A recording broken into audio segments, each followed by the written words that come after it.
Entre agosto de 1942 y febrero de 1943 tuvo lugar el enfrentamiento bélico entre la Unión Soviética y el Tercer Reich alemán junto a sus aliados por el control de la ciudad de Stalingrado. El objetivo principal era el acceso a los pozos petrolíferos del Cáucaso. A pesar de llegar a controlar casi toda la ciudad, una gran contraofensiva soviética permitió el embolsamiento del Sexto Ejército alemán y su rendición final. Poco antes del estallido de la Segunda Guerra Mundial, Adolf Hitler negoció en secreto con Joseph Stalin el llamado Pacto Ribbentrop-Molotov, un pacto de no agresión mediante el cual se creaban dos respectivas zonas de influencia en Europa, tanto para el Tercer Reich como para la Unión Soviética. No obstante, tras una campaña exitosa en el continente contra sus enemigos, Hitler puso sus ojos en Europa Oriental, concretamente la Unión Soviética, rompiendo así la paz con Stalin. Adolf Hitler pretendía convertir el territorio de la Unión Soviética en una especie de colonia de la Gran Alemania. Para ello, Hitler lanzó la Operación Barbarroja el 22 de junio de 1941, junto con tropas peor equipadas y entrenadas, procedentes de una coalición de países alineados con el Tercer Reich. Hitler consideraba que la conquista de tan vasto territorio culminaría antes de la llegada del invierno. Se equivocó. Para diciembre de 1941, los planes no se estaban desarrollando de acuerdo a lo previsto. Leningrado y Sebastopol seguían resistiendo y la ofensiva para capturar Moscú había fracasado en el último término. El alto mando soviético había conseguido desplegar suficientes unidades de reserva, además de las divisiones siberianas comandadas por Georgy Zhukov. Tras este fiasco, Hitler decidió entonces poner en marcha la llamada Operación Azul al año siguiente. Dicha operación consistía en dirigirse hacia los pozos petrolíferos del Cáucaso y apropiarse de ellos, debido a la apremiante necesidad de reservas de petróleo que aquejaba al Tercer Reich. En junio de 1942, Hitler y el mariscal Fedor von Bock planearon la Operación Azul. A pesar de que los soviéticos habían descubierto los planes de la operación, Stalin estaba convencido que el verdadero objetivo seguía siendo Moscú. Tras la inminente caída de Sebastopol, a finales de junio, los alemanes se lanzaron sobre Vorónezh. Pese al rápido avance, Hitler tomó la decisión de dividir su ejército del sur. Mientras un grupo recibió la orden de dirigirse hacia los recursos petrolíferos del Cáucaso, Grupo A, otro grupo cubriría el flanco izquierdo del anterior, avanzando hacia el río Don y el río Volga, Grupo B. En este grupo estaba el sexto ejército del inexperto Friedrich Paulus y el cuarto ejército de Hermann Hoth. Ante la caída de la ciudad de Rostov el 24 de julio, conocida como la Puerta del Cáucaso, y viendo el avance alemán, Stalin dictó la Orden 227, famosa por la frase «ni un paso atrás», invocando a militares y civiles a no salir de Stalingrado. No obstante, muchos trabajadores especializados serían trasladados a las industrias de los Urales. Ante el arrollador avance destruyendo ejércitos soviéticos, Hitler repensó sus objetivos y trató de convencerse de que la captura de la ciudad de Stalingrado no solo le granjearía una gran victoria simbólica, sino que además le abriría las puertas al Cáucaso. Hay autores que dicen que la ciudad no tenía tanta importancia estratégica. Poseía industria militar y al estar a orillas del río Volga, contaba con un importante puerto fluvial para trasladar material, además de ser un nudo ferroviario entre Moscú, el Mar Negro y el Cáucaso. Sin embargo, el verdadero valor de Stalingrado era otro. Hitler sabía que conquistando la ciudad que llevaba su nombre mancharía la imagen de Stalin, hecho que tendría un enorme valor propagandístico. El 23 de agosto de 1942 empezaron los bombardeos sobre Stalingrado, reduciendo gran parte de la ciudad a escombros. Mientras, el sexto ejército alemán había conseguido tomar y cruzar el río Don acercándose al Volga. Stalin había prohibido la rendición de la ciudad a cualquier precio, ni un paso atrás. La estrategia de Hitler era que el sexto ejército y el cuarto Panzer rodearan la ciudad por el norte y por el sur, realizando rápidas acometidas blindadas. Sin embargo, hubo retrasos y errores de planificación. Stalin y su lugarteniente, el mariscal Zhukov, tuvieron tiempo para reaccionar con el 62º Ejército y el 64º Ejército para defender la ciudad y sus suburbios. Como curiosidad, antes del asalto a la ciudad, cayó el teniente español Rubén Ruiz Ibárruri, hijo de la pasionaria. Zhúkov había llegado a la ciudad a finales de agosto y días más tarde destituía a Anton Lopatin, comandante del 62º Ejército soviético, por considerarlo demasiado cobarde. En su lugar nombró a Vasily Chuikov, mucho más decidido. Una de sus medidas fue reforzar la defensa antiaérea, llevado a cabo por valientes mujeres. También retiró la mayor parte de la artillería a la orilla oriental del Volga, con el objetivo de destruir las comunicaciones alemanas en la retaguardia. Además, utilizaría a los letales francotiradores, claves en la batalla, entre los que destacó Vasily Zaitsev. Friedrich Paulus tuvo motivos para preocuparse por los flancos de su ejército, pues estaban defendidos por unidades italianas, rumanas y húngaras más débiles, pues carecían de armamento pesado. Sin embargo, Hitler seguía confiado en el inminente colapso del ejército soviético. El 14 de septiembre tuvo lugar el primer asalto alemán a la ciudad. Stalin recurrió a la 13ª División de Fusileros de Guardia, al mando de Alexander Rodimtsev, veterano de la Batalla de Guadalajara, para evitar que los alemanes dominaran el Volga. Este cuerpo, junto con la 8ª Fuerza Aérea Soviética, fue clave para ayudar al ejército soviético. A mediados de septiembre empezaron a llegar refuerzos procedentes de Siberia y Mongolia. En el campo de batalla, los soldados alemanes estaban sometidos a una presión constante debido a las frecuentes emboscadas y a los francotiradores. Era un tipo de lucha urbana a la que nadie estaba acostumbrado, barrio por barrio, casa por casa, Rattenkrieg o guerra de ratas, mientras la atmósfera de Stalingrado se cubría de podredumbre por la acumulación de cadáveres de ambos lados. Con la llegada del frío, este dejaría de ser un problema. A finales de septiembre se preparó el gran asalto alemán contra el distrito de las fábricas. Las de Octubre Rojo y Barricadi se convirtieron en auténticas fortalezas. Y para el mes de octubre el ejército alemán había conseguido controlar el 75% de la ciudad. Existieron soldados soviéticos que por diferentes motivos desertaban de sus filas uniéndose a las tropas alemanas, los llamados Hiwi. A pesar de las múltiples bajas en el ejército soviético, los alemanes se encontraban al borde de su capacidad ofensiva debido a la escasez en su línea de abastecimiento.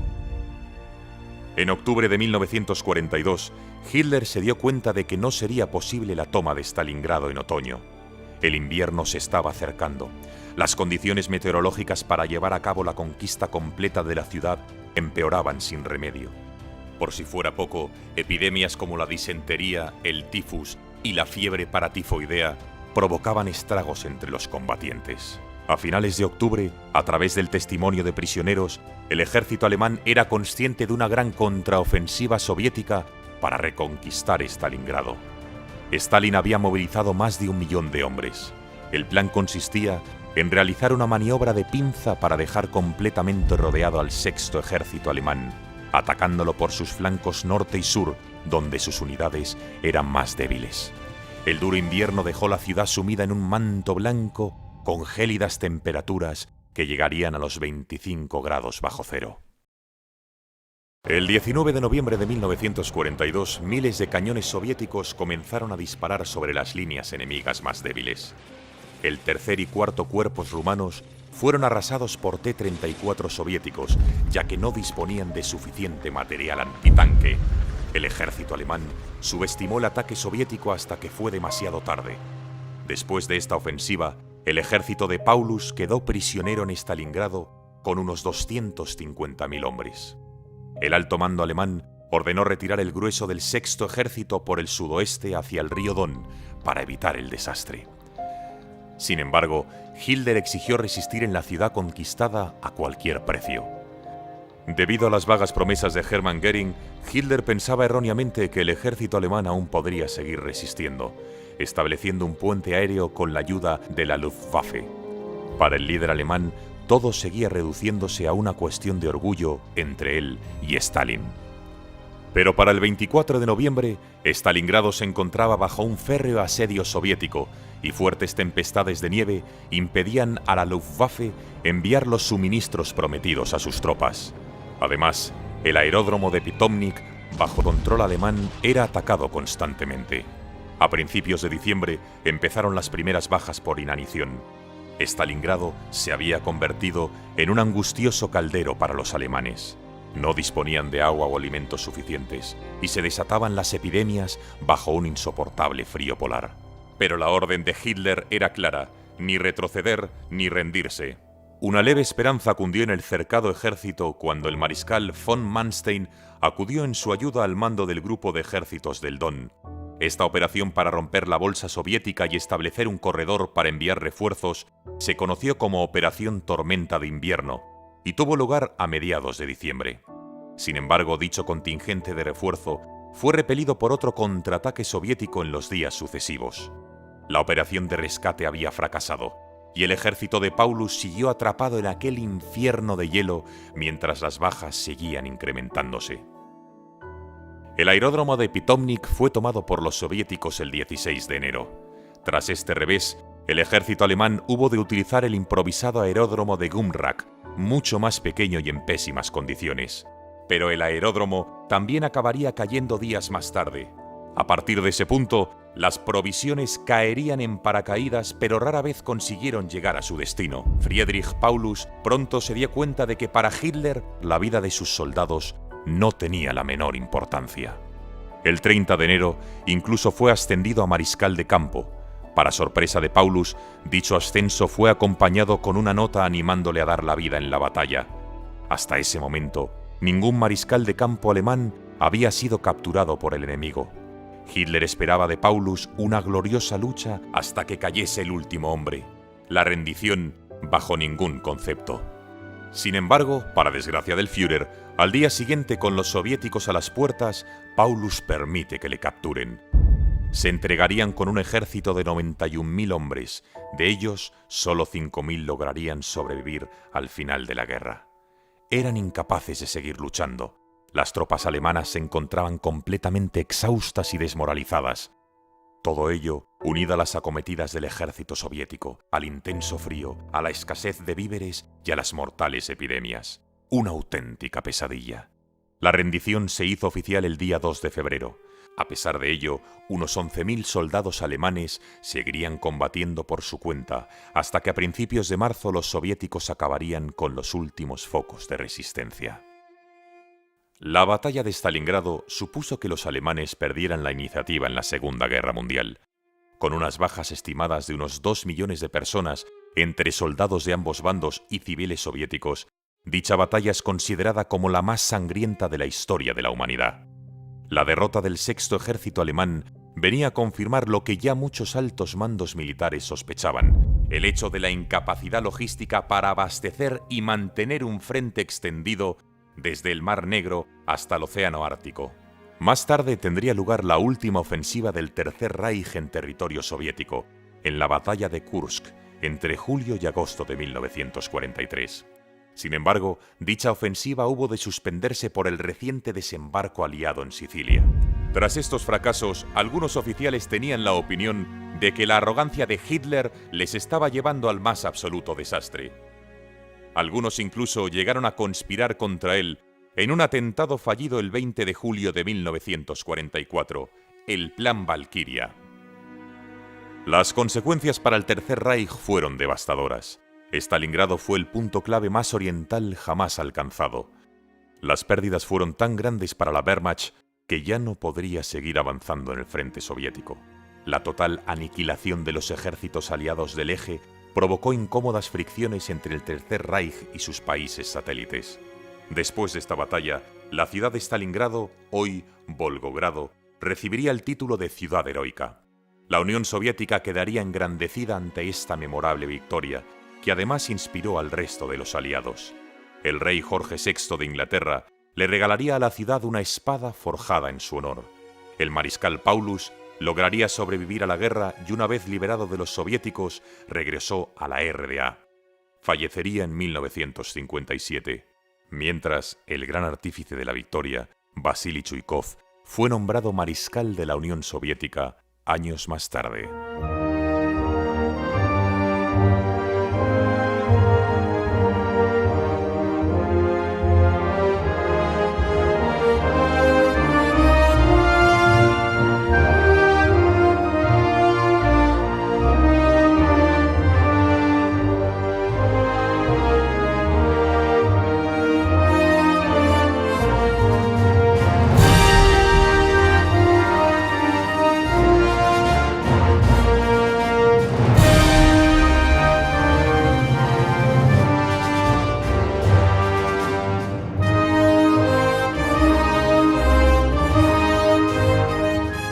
la historia de España como nunca te la habían contado.